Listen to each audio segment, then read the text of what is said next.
G'day viewers. In this segment we're going to talk about specific schemes that can be used to detect errors in packets. We talked previously about errors occurring in packets because of noise at the physical layer. In this segment we're going to go over some specific schemes which can be used to find those errors when they do occur, to detect them. And we will look at three schemes in particular: parity, really mostly for motivation, followed by checksums and CRCs, with the latter two are used fairly widely in practice. I'd point out also that detection by itself won't fix errors, but it will allow us to fix errors by combining detection with a mechanism such as retransmission, and we'll look at retransmission later. Well, let's start with our first simple error detection scheme, parity, or the parity bit. Parity works as follows. You take D data bits and then you add one check bit, the parity bit, and that check bit is going to be the sum of all of the other D bits. That sum will have to be done modulo 2 because we've only got one bit left over to put on. And by the way, this is equivalent to XORing all of the bits together. Here's an example. Let's just say I have 1 0 0 1 1 0 0 as a 7 bits of data to send. If I then want to add parity to it, an 8th parity bit, the parity bit for the case of even parity will be the sum of all of the data bits modulo 2. I've got 3 of those modulo 2. I get left back a 1 instead of a 0, so we add a 1. This is the parity bit. Great, that's essentially parity. And you can check the computation at the receiver. You would go through and add them all up again, except for the parity bit. You could see if they're equal, or you could just add everything together including the parity bit and you should get 0 out by design. How well does this parity code work? Well, if you recall our concepts of error codes, we can sort of begin to think about it. First of all, we can ask, what's the distance of this code? How many bit flips do I need to make? What's the minimum number to turn any one code word into another code word? Well, in this case, if I flip any one bit, the parity sum will be wrong, but if I flip another bit, then I can get to a place where the parity sum would be right, even though the data has changed. So the distance of this code is 2. Given a distance of 2, how many errors are we able to correct? Well, the answer to that is 0. You don't correct anything. If the parity is off, you get to see if there's been one error, but we don't have enough distance here to be able to correct anything. What about detecting errors? How many errors are we guaranteed to detect? If the distance is 2, we're guaranteed to detect up to 1 error. So that's all that parity is good for in terms of any guarantees. Now, for errors, so it's not that strong. For errors larger than a single bit, what happens is going to depend on the structure of the computation. For parity, if you think about it, actually it has this nice property that it will catch all odd numbers of errors, where an error is changing a 0 to a 1 or vice versa. The first error will be caught by parity, the second error will cancel out that parity bit, won't be caught, that was why it's distance 2, but the third error will bring us back to the situation where there's a problem with the parity check bit once again. So we've detected all odd numbers of errors, but not all even numbers of errors. Here's a stronger alternative, and one that's used in practice much more widely today. The idea here is, in a checksum, is to sum up data, much as we did with parity, but instead of using a single bit, we're going to sum up the data in terms of n-bit words, and use an n-bit checksum, or n check bits. For example, TCP, IP, and UDP, they all use a 16-bit checksum. This checksum is going to provide stronger protection than parity. We'll find out later it's really not that strong, but it is stronger than parity. I'll give you one specific example, and that is the internet checksum. This is the particular kind of checksum that's used in TCP, IP, UDP, and other internet protocols. Here's the definition of the checksum. The checksum field is the 16-bit ones complement of the ones complement sum of all 16-bit words. Oh my goodness, that sounds very confusing. It's not that confusing once you get used to it. Essentially what it's saying here is that you sum up all of the data 16 bits at a time, and then you negate it, so you come up with the negative sum. The catch here is that all of this arithmetic is done with ones complement addition, and it's done that way to give a better distribution of our data over the 16 error bits. Ones complement notation is a way of describing binary numbers such that the ones complement, or flipping all of the bits of a number, gives its negative form. So for instance, if I have 001, the ones complement version, the ones complement or bit flip of that is 110. So this is 1, and this other bit one is -1 in ones complement. Ones comp. The computers we use perform addition where all of the binary numbers, the integers, are represented in 2's complement form. To get 2's complement, you do 1's complement and you add 1. So for instance, this -1, 110, if I add 1, I would get 111. This is actually -1 in 2's complement.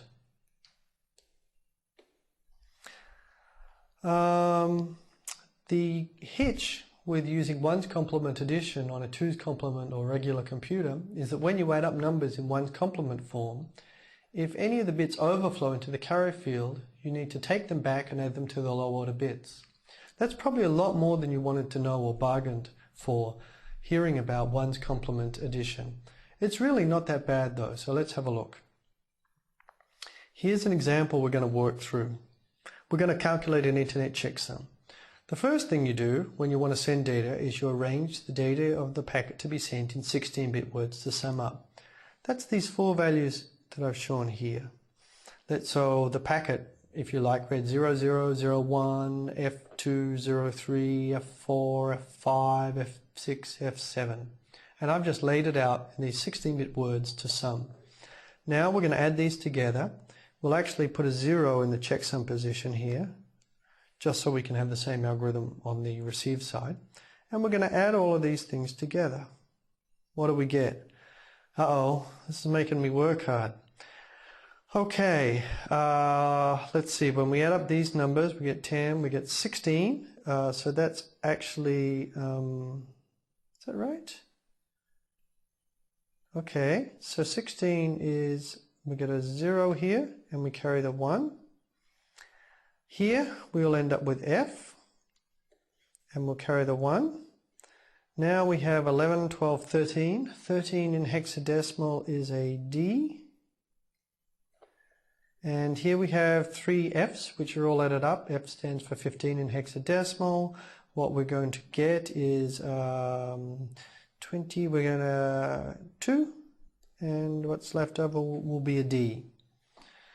Now, so we've got that sum. Of course, this left bit here is overflowed from the 16-bit position. So what we're going to do is take that back and add any carryover back. So we'll just take those high order bits, D, D, F, 0. We'll add the 2. The 2's moved down here. When we do that, we get D, D, F, 2. Okay, now our final step is to negate by complementing this value, and then we'll get the checksum. So we want to negate all of those bits. Okay, let's negate D. If you remember, if I do the binary representation of D, D is actually 8, 9, 10, 11, 12, 0, 1. That should be 13. When I bit flip that, flip, I'll get 0, 0, 1, 0, or 2. So when I negate that, I'll get 2, 2.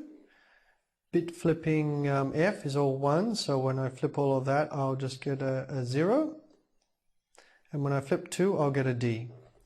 So 220D will be the internet checksum. And we will then take that value,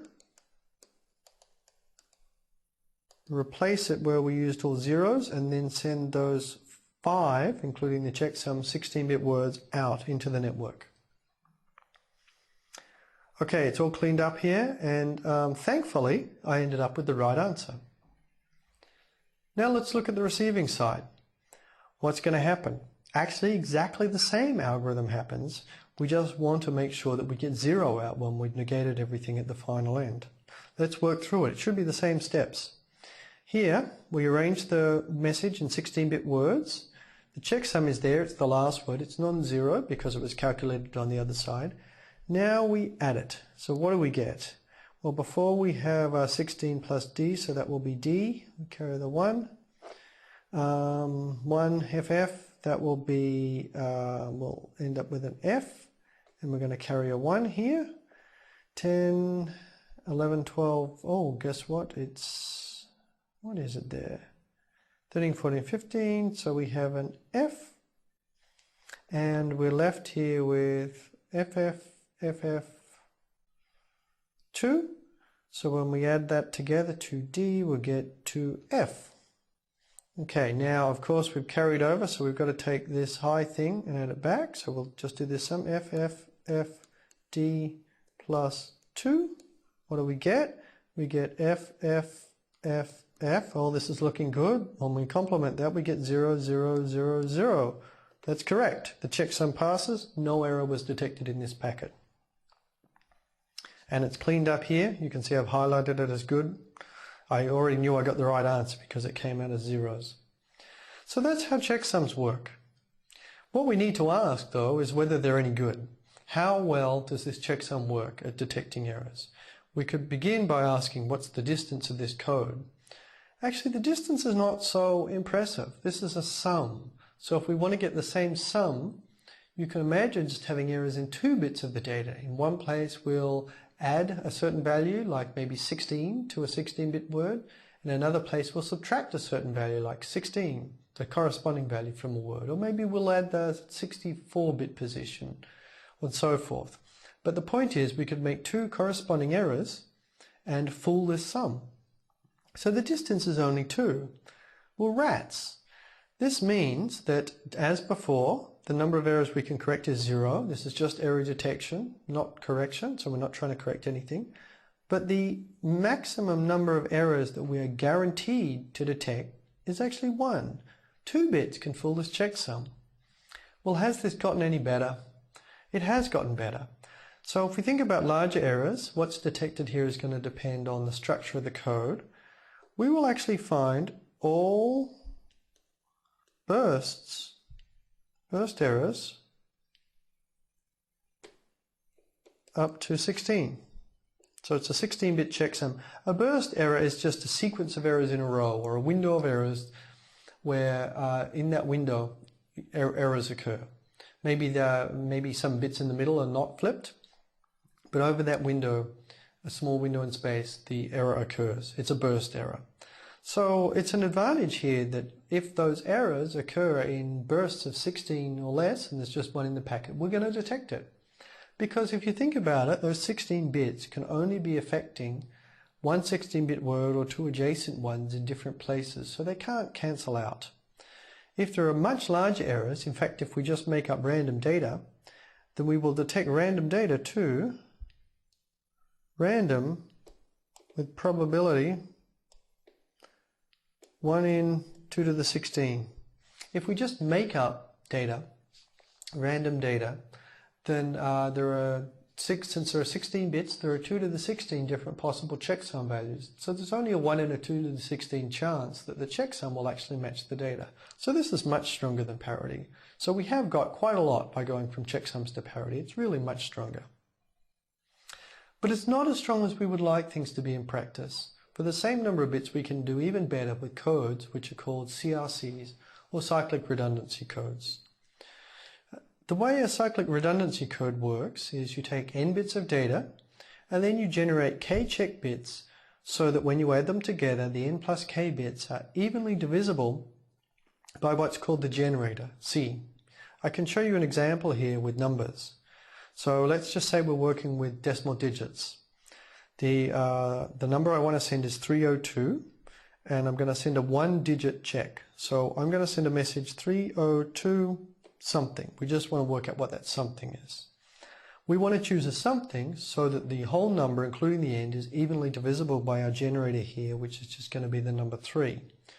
Well, one thing I can do is I can just start with 302. Let's just add a 0 at the end. And let's just look for the remainder when you divide it by 3. That's equal to what? Well, the 3,000 falls away, 320, that goes 18, so we're left with 2. The remainder is 2. And you can see, since 3 minus 2 is 1, I'm just 1 short of being evenly divisible. So all I need to do is put a 1 here, 3021, and send that. That is evenly divisible by 3. And so I've computed that my check digit there should be a 1.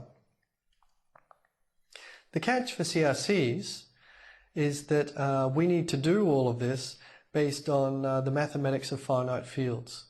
The binary sequences here represent polynomials. So in fact, this binary sequence here represents this polynomial. You can see there's a 0 there for x to the 0 or 1. There's 1x to the 1, no x to the 2's, 1x to the 3, 1x to the 4, no x to the 5's, no x to the 6th, and 1x to the 7. Boy, this could be complicated.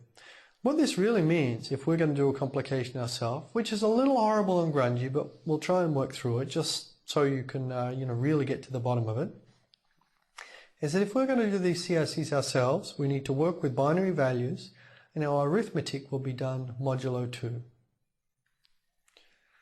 So the send procedure for a CRC is as follows. You take the data bits, and really we're mimicking here what we did with our decimal digit example. You take the data bits, you extend them with k zeros, then you do a division by this generator value. Once you do that, you look at the remainder to see what it is. Keep that, ignore the quotient from the division. And using this remainder, you adjust the check digits by the remainder so that they will be evenly divisible. The receive procedure is to simply divide the whole thing, including the CRC bits at the end, the check bits at the end, and once you've divided it, check that the remainder is 0. If that's the case, there'll be no errors in the packet. Okay, let's try and work through this. Here's an example. We have a sequence of data bits here. You can see I've written them over here. And we're going to divide by our generator, which is 1011. That's the divisor here. The first step, and I have 4 check bits. The first step is to add 4 zeros to the end, since I have 4 check bits. Now, I'm going to do a long division. Wow, this might take a little while.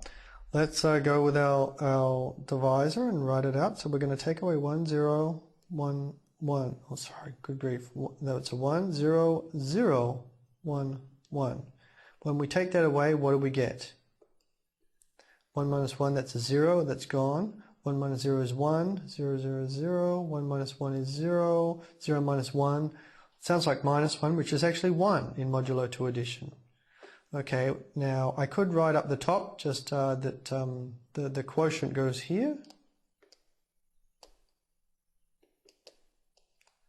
For instance, I got a 1 here when I divided, but we're not going to keep this anyhow, so I'm going to ignore it. I'm going to keep going on now, taking things away. So now we're down here and we're going to take values away. I'll move down what we've got here. There's a 1. So again, I want to take away 1, 0, 0, 1, 1. Boy, we're in luck. That's the same thing here. So this is all going to go to zeros, all zeros. And now what we're left with is down here. I'm going to copy down these digits.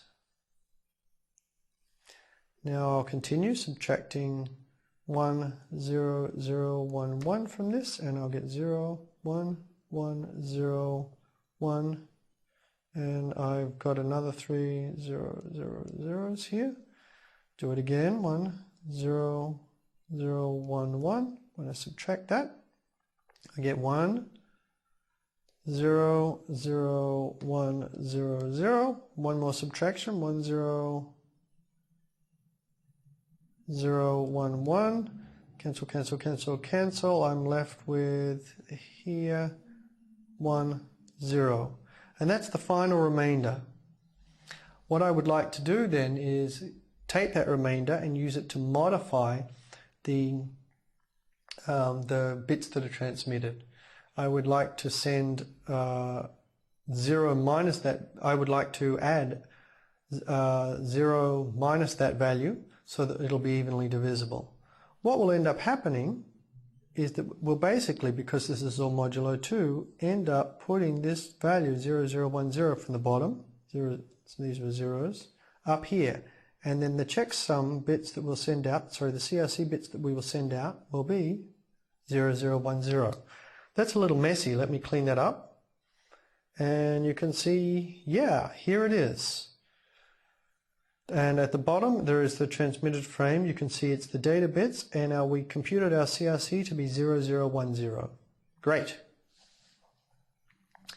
Here, there's also a little more information like the quotient, which gets thrown away. And I've shown some other steps here, which were omitted in the middle, just so you can work through that and check it all if you would like. At the receiver, you do the division and you should get 0. We'll skip that in the interest of time. As with checksums, let's think about CRCs for the moment and just ask what kind of protection we get from them. The kind of protection is going to depend on exactly what generator we used. Now, unlike the other schemes, we're not really going to be able to work this out for ourselves. CRCs are based on these mathematics of finite fields. People have calculated over the years good properties of different generators, and in fact, there is a standard CRC which you'll see almost everywhere, even though better ones exist these days. There's a standard CRC. It's defined to be this number. That's actually a polynomial if you write it out. But this CRC is used on Ethernet, Wi-Fi, all sorts of places. This CRC, I'm just going to tell you the properties since we can't really work them out from first principles ourselves. The Hamming distance of this CRC is 4. This means it will detect all errors up to and including triple bit errors. So any 3 errors, 1, 2 or 3 errors, you're covered. 4 errors, there must be some way to get around it.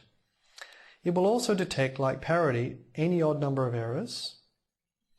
In addition, it will detect all bursts up to k bits in error, where k here, for a 32-bit CRC, that would be 32 bits. And it's also stronger than checksums in that it's not vulnerable to systematic errors. Checksums, because it's simply a sum, if you were to do something like insert a lot of zeros inside a packet, it wouldn't alter the sum, you wouldn't pick it up. With a CRC, if you move data around or add zeros or splice things together, it will pick it up. And finally, to wrap up, let's talk about error detection in practice. CRCs, the strongest form we saw, are very widely used on all sorts of different link layers. They're used in Ethernet and 802.11, as I mentioned. They're also used over your DSL link, cable links, and so forth. They're an industry standard. Checksums you'll also find are fairly widely used in the Internet by all of the Internet protocols, TCP, IP, UDP, and so forth. Compared with CRCs, though, while they're simpler to compute, they're weaker. And I would hazard to guess that if the Internet were being designed today, stronger forms of checksumming would be used. Finally, there's parity, which says there's a good motivating example for us to work through, but it's little used in practice because we can usually afford more sophisticated schemes for error detection.